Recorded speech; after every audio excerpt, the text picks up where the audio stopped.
di antara lipatan-lipatan realitas, di mana cahaya tak lagi menembus, tersembunyi sebuah kebenaran yang tak terbayangkan. Kebenaran tentang Outer God, entitas yang kekuatannya menggema melalui kosmos sejak zaman yang tak terhitung. Mereka adalah arsitek dari mimpi dan mimpi buruk, bergerak dengan tujuan yang tak terdefinisi oleh logika kita. Di pusat alam semesta dalam istana pengadilan, ada Azathoth, sang penguasa buta, yang ditidurkan untuk menunda kehancuran segalanya. Sementara Yog-Sothoth, sang maha mengetahui, mengawasi pintu gerbang antar dimensi. Dan Nyarlathotep berjalan di antara kita, menyebarkan pesan-pesan rahasia para dewa yang mengguncang akal sehat. Untuk mempermudah pemahaman kita tentang Outer God, aku sudah mengelompokkan mereka ke dalam 4 hierarki. Di puncak hierarki ini, kita memiliki 13 primordial Outer God yang tentunya memiliki kekuatan yang tak terbayangkan. Di bawah mereka, ada 6 transcendent Outer God yang mengendalikan aspek-aspek tertentu dari realitas. Kemudian ada 8 eternal Outer Gods yang berdiam dalam keabadian,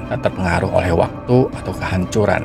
Dan yang terakhir, 13 celestial Outer Gods yang berkelana di antara bintang-bintang dengan tujuan dan keinginan mereka sendiri. Dari primordial yang tak tergoyahkan hingga celestial yang berkelana di antara bintang-bintang, terdapat 40 Outer God.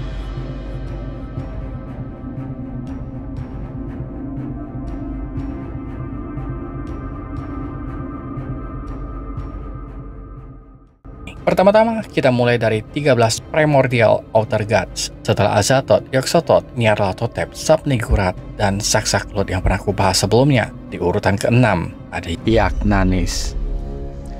Dikenal sebagai salah satu progenitor dewa-dewa, Yagnanis berasal dari bintang gelap Zod yang merupakan makhluk yang membelah diri. Yagnanis, yang keberadaannya hampir sama misteriusnya dengan Azathoth, seringkali dihubungkan dengan Abod atau Ubosatla. Dalam mitos yang beredar, Yagnanis digambarkan sebagai massa hitam yang terus-menerus meledak dan meletus, menyemburkan potongan-potongan material yang mirip dengan lava. Cerita rakyat mengatakan bahwa Yagnanis adalah sumber dari kehidupan dan kematian, pencipta dan penghancur yang kekuatannya tak terbatas dan kehendaknya tak terukur. Nama Yagnanis seringkali muncul dalam naskah-naskah kuno yang terlarang.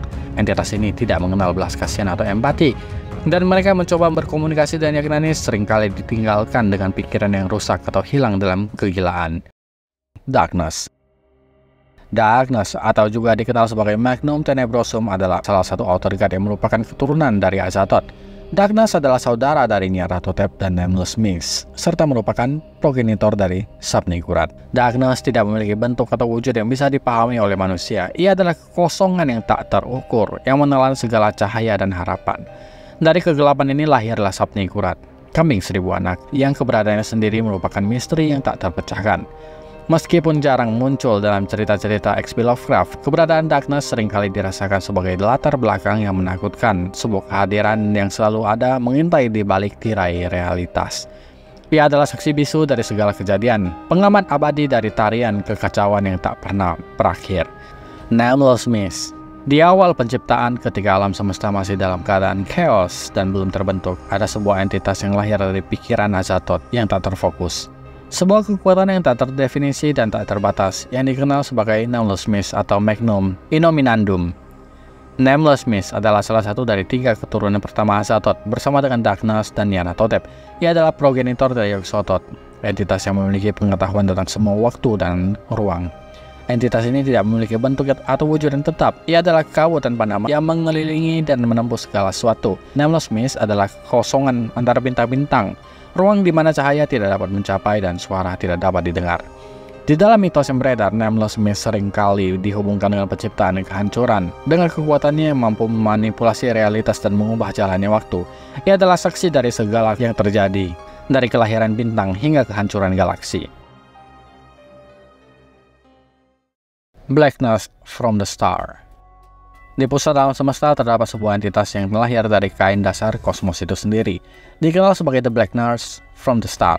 Entitas ini adalah gumpalan kegelapan hidup dan sadar. The Blackness from the Star adalah sebuah kekuatan yang tidak dapat bergerak, kebal terhadap ancaman fisik, dan mampu meregenerasi dirinya sendiri dari kerusakan yang disebabkan oleh ancaman magis, panas, dingin, asam, dan listrik. Namun entitas ini tidak dapat bertahan terhadap cahaya. Sinar matahari langsung akan mengubahnya menjadi debu. Bahkan sumber cahaya paling redup sekalipun seperti lilin masih dapat merusaknya. Untuk membela diri, The Blackness from the Star juga dapat memanipulasi udara untuk menciptakan pusaran yang berputar dari dirinya ke area terdekat. Meskipun cerdas, ia tidak berbicara bahasa apapun dan mengabaikan upaya apapun untuk berkomunikasi. Mother of Puss. Dia adalah anak dari Sapnigurat, kambing 1000 anak, dan hasil dari persilangan yang terlarang antara dewa dan manusia. Mother of Puss adalah outer god yang minor. Manifestasi fisiknya di dunia kita adalah sebagai gumpalan gelatin yang menjijikan.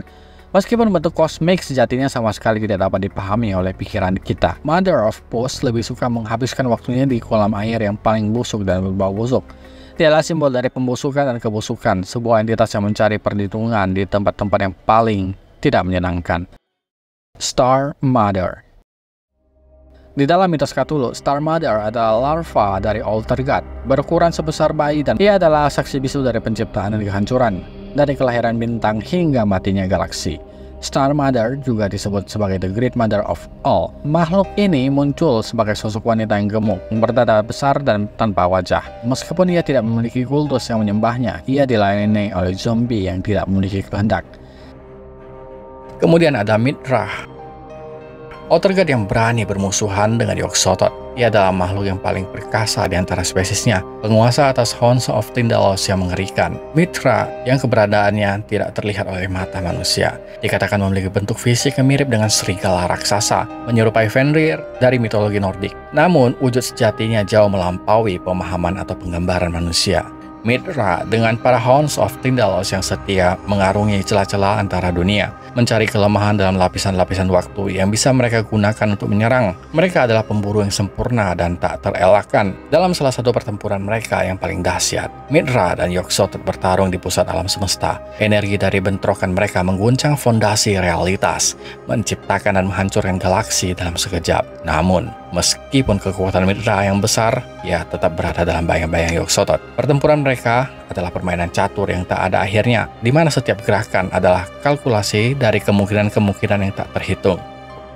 Notch Yidik. Sebagai bagian dari outer god, Notch Yidik adalah progenitor dari Hound of Tindalos, pemburu yang tak kenal belas kasihan dan tak terikat oleh batasan waktu atau ruang. Bahkan katanya nih, Notch Yidik memiliki salah satu kekuatan Azathoth, yaitu kekuatan yang mengeluarkan suara bisikan atau pesan dari outer god. Suara dari tempat di mana kata-kata kehilangan makna dan pikiran kehilangan bentuk. Hal yang sulit dijelaskan, namun efeknya bisa membuat siapa atau apa saja yang terbisiki tanpa sadar akan melakukan apa yang Notch Yidik perintahkan.